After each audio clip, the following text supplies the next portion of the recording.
My name is Emily Carter, and my life began in a small Pennsylvania town where silence was the language of survival. My father believed a good daughter should never raise her voice, never question, never disagree. My mother lived like a shadow beside him, always smiling, always pretending, always swallowing her pain so deeply it became invisible. I grew up watching her shrink herself until she was nearly gone, and without realizing it, I learned to do the same. By the age of 17, I had become an expert at disappearing without ever leaving the room. I apologized even when I didn't know what I had done wrong. I avoided attention because I believed I wasn't worth being seen. Teachers loved how quiet and polite I was, never realizing that being silent wasn't a personality, it was self-defense. My dreams were small because making them big felt dangerous. Being invisible felt safe. When I got accepted into a college in New York City, I hoped distance would change me. I imagined stepping into a new life where I was brave, loud, expressive, all the things I had suppressed for years. But trauma packs itself neatly into luggage. It follows you no matter how far you travel. In New York,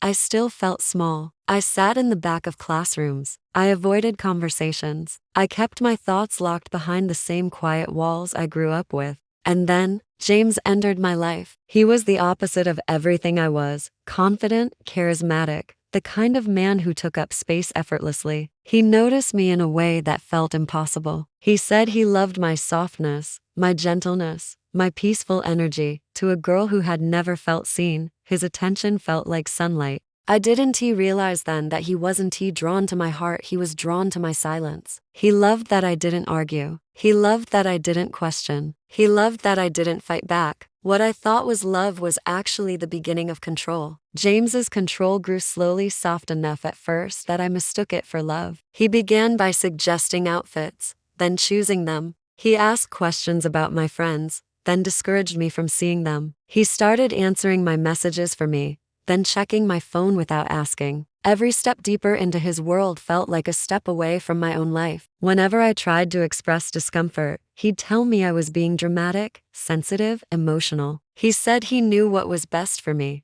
And because I had spent my entire life doubting myself, I believed him. It became easier to let him decide things than to risk disappointing him. My world shrunk down to our apartment and his expectations. But everything changed that cold November evening. James came home furious, his anger so big it filled the room before he even opened his mouth. Something about traffic, something about work, something about dinner. I had forgotten to thaw the chicken. Something so small, something so harmless. But he exploded. His voice was loud enough to shake my body. He called me useless, stupid, a burden. I felt myself shrinking the way I did as a child, folding into silence so I wouldn't make it worse. Then he punched the wall, right beside my face, so close that dust fell onto my skin. I froze completely. My breath stopped. My heartbeat felt like thunder in my throat. For the first time, I saw what he was capable of. Not the charming man who once held my hand, but the man who could destroy me without hesitation. When he passed out drunk on the couch,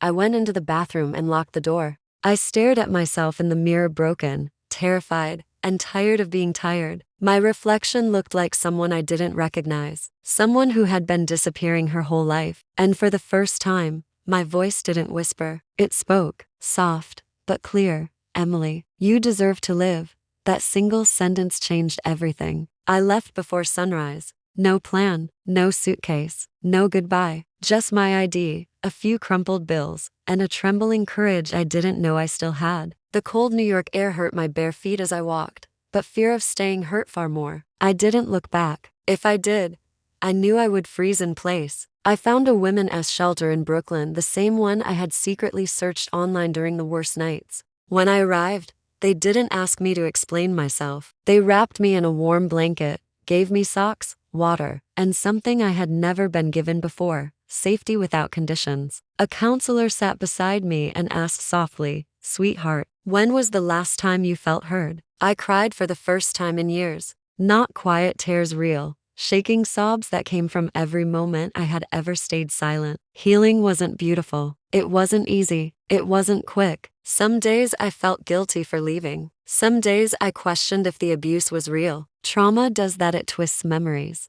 But with therapy, journaling, support groups, and women who had walked the same painful path, I slowly rebuilt the pieces of myself I thought were gone forever. My voice didn't return in a single moment, it returned in pieces, in small truths, in tiny decisions, in choosing myself again and again, even on days I felt unworthy. Today, I live alone. I work again. I speak without apologizing for my existence. I look in the mirror and no longer see a ghost of the girl who grew up afraid to breathe. And every morning, I say aloud the words that once saved me. You matter. Your voice matters. Now I ask you, have you ever stayed silent just to protect someone else's comfort, even when it was destroying you? Share your truth below. Your voice might save someone else's life. If you or someone you know is in a similar situation, please know there is help. Resources are available, and you don't have to go through this alone. Thank you for listening.